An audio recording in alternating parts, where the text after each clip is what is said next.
So we are starting with our lecture. We are a little bit late because of some network problem, but we are starting now, inshallah, smoothly. Abdominal examination.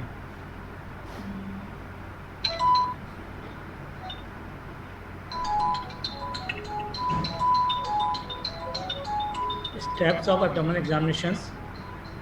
For we are just highlighting, we are just summarize our step of examinations. First of all, our first step for any type of examination is introduction. Whenever you have, whenever you reach the patient, you will go to attend the patient. What we assume to do first is to introduce yourself. Then after introduction, you have to take an informed consent. We will discuss later on further. Then after you have to make the position. Then the part you have to examine need to be exposed. Then the other thing are inspection, palpations, percussion, auscultation, and to complete the examination you need the DRE. DRE means digital rectal examination. First of all, introduction and consent. Whenever you reach the patient, what you need introduce yourself to the patient. Introduce yourself that I am Dr. Fana Fana. Then briefly explain what the examination with involving using patient friendly language. Always when you tell something to the patient, use a friend language, patient friendly language. Patient friendly language is count a lot. When you told in a patient friendly language, patient will help you a lot, and patient have easy to understand what you want from the patient sides. If we won't use patient friendly language, patient will hesitate and won't help you to complete your examination, and you are not able to reach your target. Then after you have to need a consent.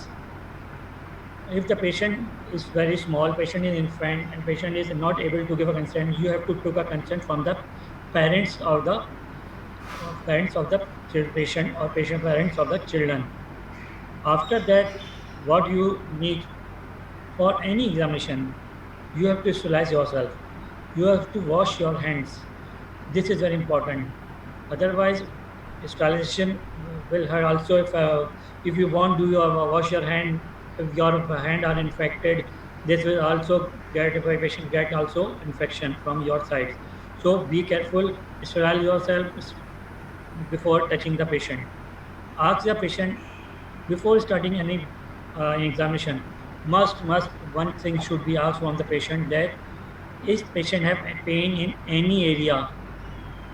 Why? Which is very important, because if you touch the area of pain first, patient start crying, and you will patient not allowed to do further examination. So before starting your examination, the first important thing, after taking in consent and sterile yourself, ask about the pain. Is there a pain in any region of the abdomen and any side of the abdomen? So after taking introduction consent, you have to ask the patient, or you have to make the position of the patient. For abdominal examination, the ideal position, patient should be in a supine position. You can see in a picture. Uh, Some ideally pillow shouldn't be used, but if the patient asks, you can use a pillow, but pillow shouldn't be used in the supine position. Ideally, the patient abdomen, what exposure you need from the nipple to the mid thigh, but always keep the patient privacy part you need exposed firstly, and the private parts should be exposed in the last, and with very carefully, because privacy of the patient is our priority. So the you need to expose from the nipple to the mid thigh, but private area should be keep covered up to the end. And when you need to examine, just examine for a couple of seconds, just won't expose it for a long time. Okay. Introduction and consent, our first thing. Then after, other second thing is the position, which will be the supine, and the exposure from the nipple to the mid thigh. Now started from the inspection. What you need to do in the inspection? Look for first of all shape of the abdomen. Shape of the abdomen may be either flat, may be either scaphoid and distended. Usually, the shape of the abdomen is scaphoid, but you may get any of the shape of the abdomen, like flat, scaphoid, and distended in any pathological case. Umbilicus, shape and position of the umbilicus. What umbilicus usually everted. Sorry, inverted. Umbilicus usually inverted, but in some cases, just like abdominal distension, umbilicus becomes everted, and the position of the umbilical is usually central, but it can be changed in any pathology. If there is a mass, if there is a swelling in one side of the abdomen, then the umbilicus may be switched to the opposite side a little bit. Movement of the abdominal wall, movement of the abdominal wall, it's important. Either your abdominal wall is moved with the respiration or not. In children, the type of respiration is usually abdominal thoracic. In adult, type of respiration is thoracoabdominal. So you have to look for the movement of the abdominal wall. What type of respiration is in children? So children have abdominal thoracic type of respiration. Visible peristalsis. You when patient have some sort of obstruction, just like in the infantile age, in a new young infant, when a patient have hypertrophic pyloric stenosis, when a patient after eating something, there will be a visible peristalsis on the abdomen. So you have to look for the visible peristalsis in inspection. Pulsation, you have to look for the pulsation in the whole abdominal examination, whole area of examination. Pulsation, you may got a pulsation in the epigastric area in case of uh, right ventricular hypertrophy, or in case of tricuspid regurgitation, and you may get pulsation in the other area in aortic area in case of cohort action of aorta. Scar, you should also have to look for the scar.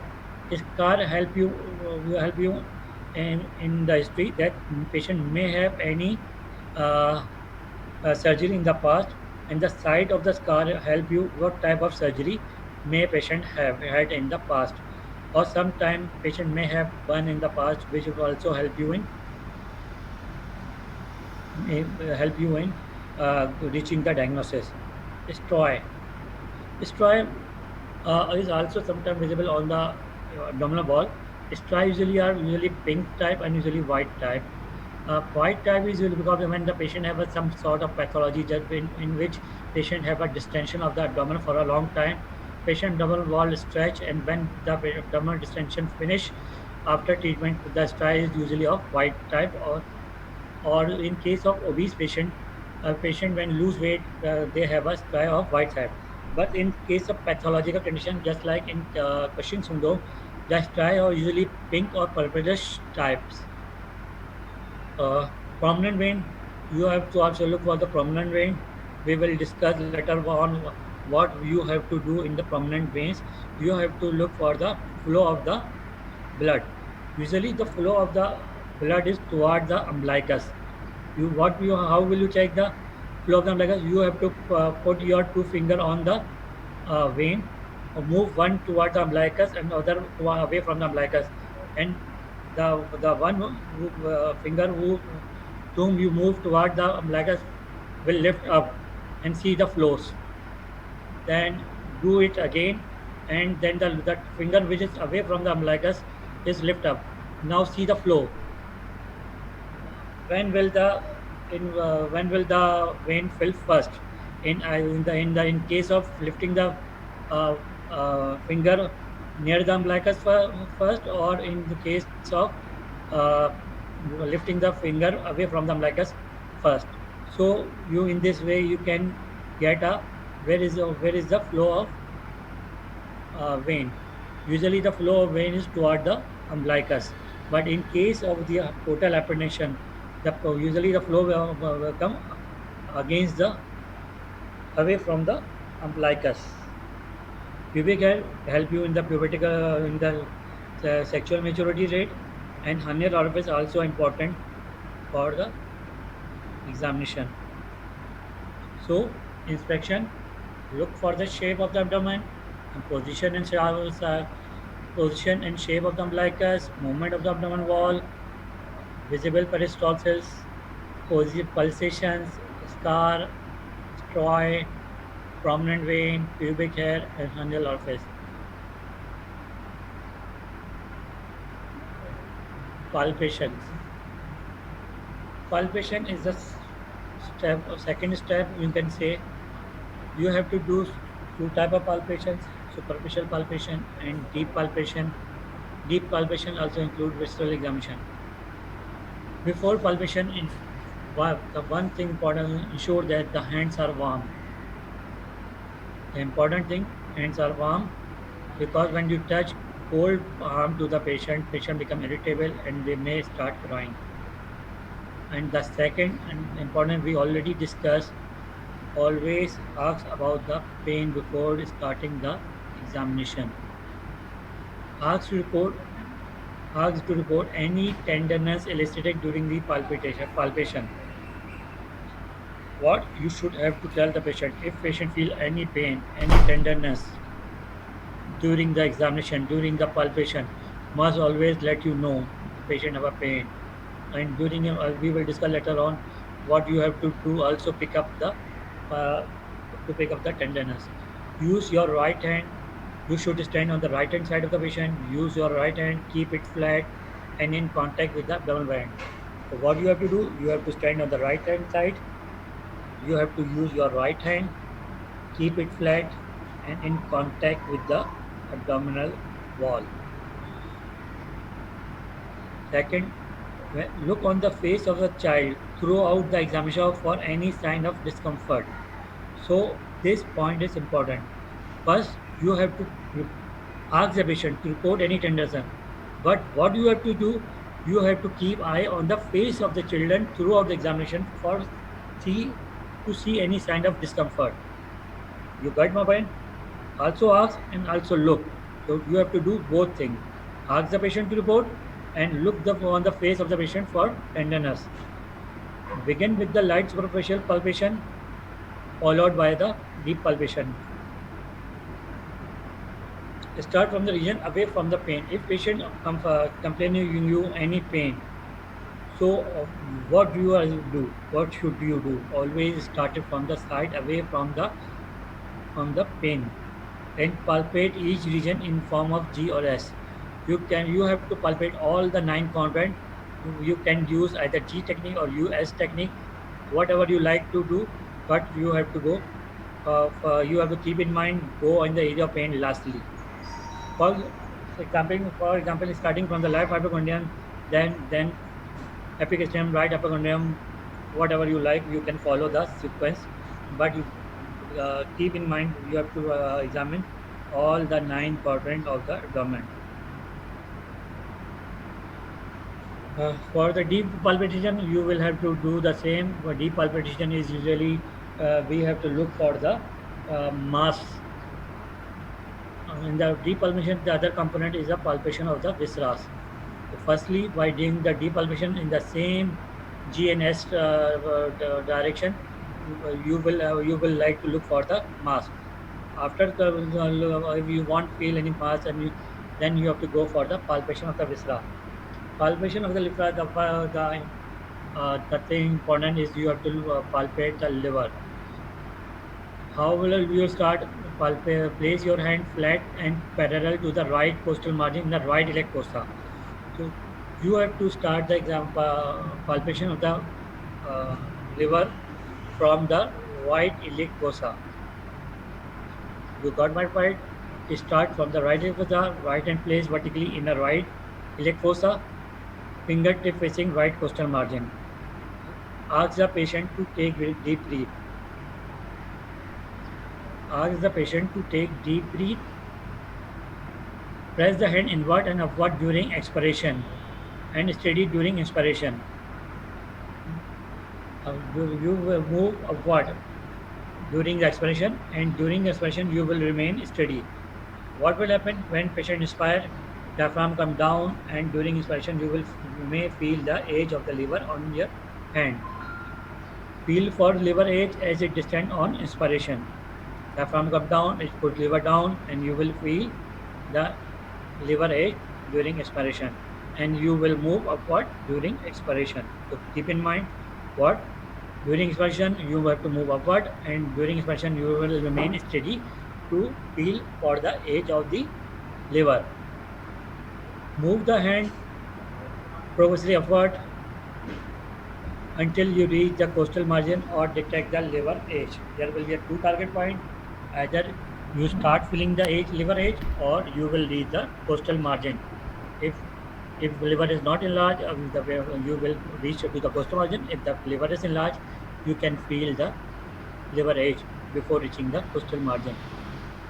When you feel the liver edge before coastal margin, uh, so what you have to do? First of all, you have to measure the size. How many centimeters below the coastal margin is the liver edge palpable? How many centimeters below the coastal margin is the liver edge palpable? You have to measure in the mid-clavicular line. You have to measure the mid-clavicular line from the coastal margin up to the edge of liver in centimeters. Then, after measuring how much liver is palpable below the coastal margin, you have to look for the edge. Either edges are sharp or rounded. Then you have to look for the surface. Surface is smooth or irregular. Consistency.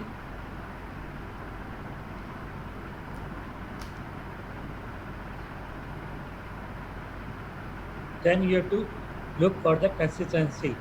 Either it will be cystic, it's a firm, it's a hard, or it's a soft. Usually, in case of metabolic disease or in case of infectious disease, liver is usually firm. In case of malignancy, liver is usually hard. In case of congestive cardiac failure, you may get soft liver. In case of any cystic mass, like you may get cystic consistency. So size, age, surface consistency, and you will also have to look for the tenderness. Uh, You may get tender liver in case of the any infectious cause, just like hepatitis. In other cases, just like liver abscess, you may get tender liver. So size, age, surface, consistency, tenderness, you have to look for all these thing in the when you palpate the liver below the coastal margin.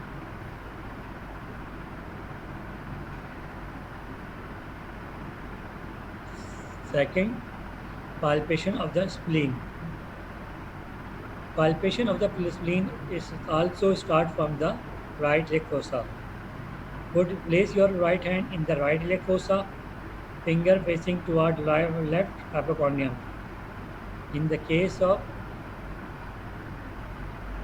liver, the left finger is facing toward the right coastal margin, but in case of spleen, the finger facing toward the left hypochondrium.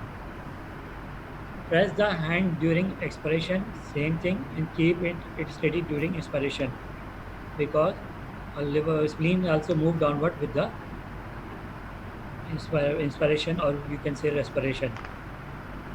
Move the hand gradually toward the left hypochondrium. If the spleen is not palpable, ask the patient to roll toward you on his her right side. Place your left hand over the left lower rib posteriorly and apply constant pressure immediately and downward. Palpate spleen with the tip of right finger under the left coastal margin. If spleen is palpable, note the size. सही है? If spleen palpable, note the size. Also, you also have to feel for the notch. You also have to go do the size, tenderness, and notch. And direction of spleen in the children is also oblique toward the right coastal margin. But in case of a neonate, spleen gone longitudinally downward in the left leg fossa. So in case of children or toddler, spleen usually will become long toward the right leg fossa. But in case of neonate, if you have spleen become large toward the left leg fossa.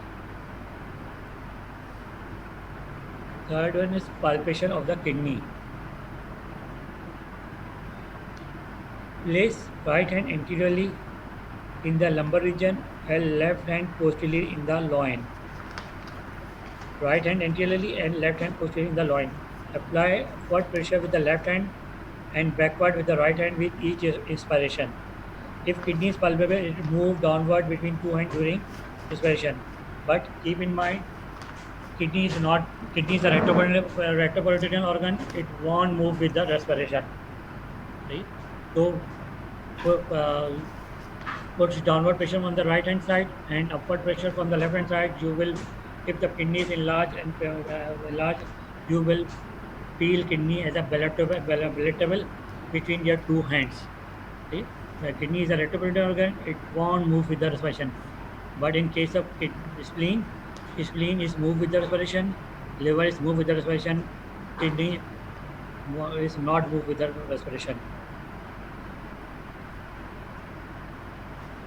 Bladder. Before performing bladder palpation, allow the patient the opportunity to go for the toilet. Why? Because when you press toward the bladder, patient may urinate at that at bedside. So always ask the patient if he or she want to go for urinate, so they can go. Usually bladder is a pelvic organ, but when it becomes distended, it come into the abdomen. A distended bladder can be palpated in the suprapubic area, arising from the behind the pubic symphysis. But what you bladder is a pelvic organ. Empty bladder is not palpable, and the bladder become distended. In case of any pathology, you can feel bladder in the suprapubic area, and bladder can also examine by percussion. You can also do the percussion from the application downward toward the pubic symphysis. You can feel the uh, upper edge of the bladder, and you can get the dull sound over the bladder. So here, important point. Usually, you need to exclude, especially on the left side. You should need to differentiate between the spleen and kidney. Percussion node is on the spleen is dull because spleen is just below the skin. In case of kidney, percussion node is resonant. Why? Because in between the skin and there is a guts. Then below that there is a above the above the kidney there is a gut. So you will get a percussion node on the kidney is resonant. In case of spleen, the percussion node are dull. The second, move with the respiration. Spleen is move with the respiration. Kidney doesn't move with the respiration. Second important point is move with the respiration. Spleen move with the respiration. Kidney doesn't move. In case of spleen, you may able to feel for notch, but in case of kidney, you will feel it as a bloatable organ. In case of spleen, you cannot get above it because the spleen is started below 7. You know that the spleen is below the normal space is below the 7 to 9 space, 7 to 9 intercostal space. So you when the spleen become large, you are not able to get above it. But in case of kidney, you can get above it. So usually spleen is in the left hypoglycemium and kidney may start in the lumbar region. Kidney swelling starts in the lumbar region and goes upward or downward in any direction.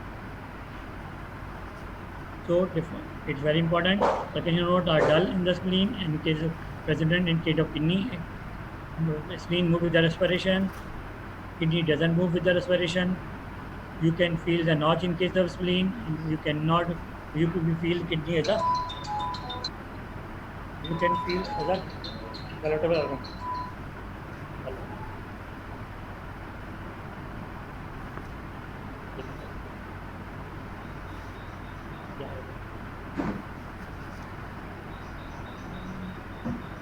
In case of kidney, you cannot be get above it, but in case of kidney, you can get above it. Now, after inspection and palpation, you have to go for the percussion. Percussion is done in all four corners to check for the tympani and dullness. Okay? And dullness is clockwise direction. So you have to do the percussion in whole abdomen to look for that. In case of abdomen, you use a what tympanic sound. In case of chest, you use a word resonant.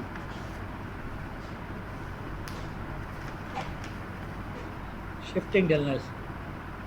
In case your patient abdomen is distended because of any pathology, so you have to find out is there any fluid is in the abdomen or not. For that, you have to go for the three signs: fluid thrill, shifting dullness, and uh, Pudel sign. So shifting dullness, here first we'll discuss shifting dullness. The patient should be lying in the supine. Start the percussion from the epigastrium in the midline toward hypogastrium. Start from the epigastrium, goes downward in the midline toward the hypogastrium, then percuss from the midline at the level of umbilicus toward flanks. Note any change in the percussion note from the resonant to dull. That you can use tympanic to dull or you can use the resonant to dull. If SID is present, note will become dull. Keep the finger where note become dull and ask the patient to turn toward the opposite side. Wait for a few seconds and percuss again.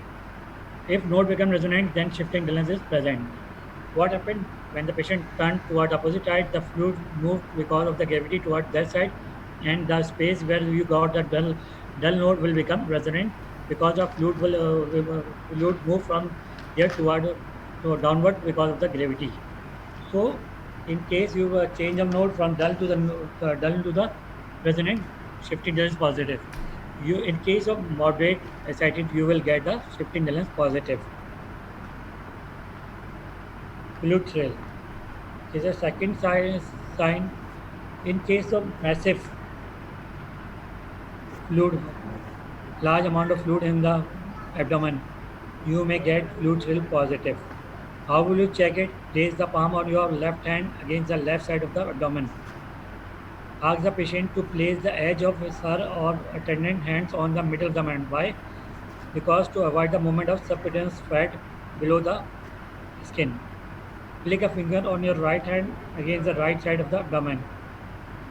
If you feel a ripple against your left hand, a fluid thrill is positive. It is usually positive in case of a massive. What is Pudel sign? Pudel sign, you have to ask the patient to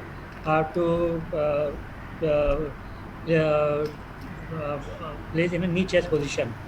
You have to ask the patient in knee chest position, just like we've gone in a sajda, and do the same manner just like fluid thrill in the abdomen on the abdomen of the patient. If you got ripples against your left hand, in case this means that Pudel sign is positive. This is positive in case of minor fluid in the abdomen.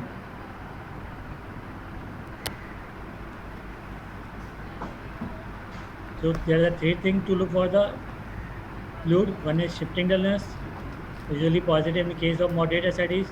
Fluid thrill, usually positive in case of a massive ascites, and Pudel side, usually positive in case of a uh, very small amount of fluid in the abdomen. Now, fourth component is the auscultation. Auscultate for the vowel sound. Auscultate for the vowel sound. Place the diaphragm of the stethoscope onto the right side of the umbilicus. Listen for 2 minutes. Why this right side of the umbilicus is important? Because here there is below this right side of the umbilicus there is ileocecal junction, which is the narrowest part of the umbilicus, and you will able to easily able to listen the heart sound, able to listen the vowel sound there. Raise the diaphragm of the stethoscope to the right side because electrical valves are, are here and you are able to hear vowel sound easily. Listen for at least 2 minutes. Auscultate for the bruit. To auscultate of the umbilicus over the outer for arterial bruit. In case of any protection water, you can hear arterial bruit in case of in epigastric area. Auscultate 2 to 3 centimeters above and lateral to the umbilicus for bruit of renal artery. In case of renal artery stenosis, you can may hurt renal artery bruit lateral to the umbilicus. Auscultate over the liver for bruit usually in case of any vascular lesion in the liver. Other to complete your examination, you have to look for the hernial orifice, and also you have to look for the lymph nodes in the inguinal area. And to complete your examination, you have to go to ask the patient. And just I already told you in the firstly that privacy of the patient always priority. Ask the patient, I am going to look for the genitalia, just see and cover it. If back and perineal area to complete your exam, you have to back, especially the spine, because some and you have to go for the DRE in case of you have to complete your examination. You may got any stool mass with the distended bubble in case of a constipated patient and any other pathologies. So here we are discussing some of the causes of the hepatomegaly. The causes may be either structural. In structural cause included biliary atresia, choledochal cyst, congenital hepatic fibrosis, and polycystic disease. Storage disease, glycogen storage disease, galactosemia, mucopolysaccharidosis, Wilson disease, juvenile hemochromatosis. Nutritional causes include protein calorie malnutrition. In protein calorie malnutrition, fatty liver you get with large liver. Alpha-1 trypsin and electrolyte problems, cystic fibrosis. We know that chloride problem there. Amino acid problem, urea cycle disorder, and lipid problem, Gaucher and Niemann-Pick disease. Hematological causes include thalassemia, sickle cell disease, malignancy. Heart and vascular disease, congestive heart failure. Infectious causes include viral, cause infections, hepatitis, and parasitic cause include malaria. Bacterial cause include disseminated TB, abdominal TB. Causes of splenomegaly include hematologic causes, lymphoma, leukemia, myeloproliferative disorder, hemolytic anemia, just like hereditary spherocytosis, sickle cell anemia, and thalassemia. Infectious causes include typhoid, malaria, Kala-Azar, toxoplasmosis, TB, brucellosis. Inflammatory causes include or connective tissue disease included rheumatoid arthritis and SLE. Other causes include portal hypertension, Gaucher disease, Niemann-Pick disease, and tropical splenomegaly. In the cases where you got both hepatosplenomegaly, includes cirrhosis of liver, congestive hepatic fibrosis, biliary atresia, sclerosing cholangitis. Hematologic causes include thalassemia, hereditary sclerosis, sickle cell anemia. Many of the causes are same. You will get either hepatomegaly, splenomegaly, or you can get both hepatosplenomegaly in many of the causes of this infection. Epstein-Barr virus, TORCH, malignancy, leukemia, lymphoma, metabolic alpha-1 antitrypsin, cystic fibrosis, storage, Gauchers, Niemann-Pick, and mucopolysaccharidosis. Causes of ascites. Causes of ascites either may be because of the liver, cirrhotic liver, maybe because of the heart, congestive heart failure, maybe because of the, in case of a malnutrition and nephrotic syndrome, and pulmonary state, infection caused include TB. So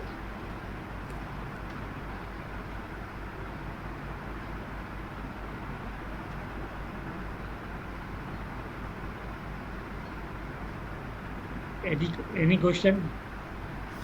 If you people have any question, you can ask.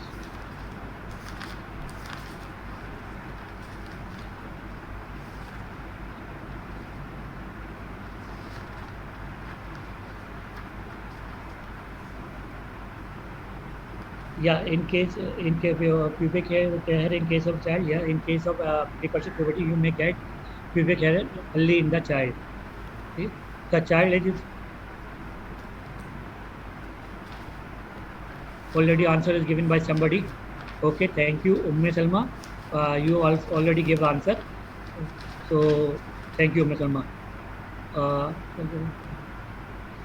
no, under 12 year child is considered. We are usually under in the abroad. The child age is usually 18 years. So here in many of the hospital we are dealing a child under 12 years, but in abroad under adolescent age is also up to the age of 18. They are dealing under the case of pediatric patient in case as a case of pediatric. So here in Pakistan, many of the hospital deal the patient of under 12 year, but in abroad 18 year below 18 year are dealing under the children. Okay, any other question?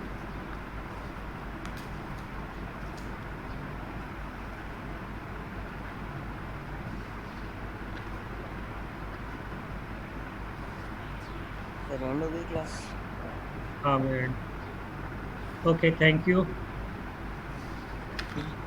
सवाल तो नहीं है ना? नहीं sir, बस जो 2-3 chat थी वो तो आपने जवाब दे शायद पढ़ ली हैं। दीजिए, जवाब दे दिया। जी जी, आप जवाब दे चुके हैं तो बस सर काफ़ी है। ठीक।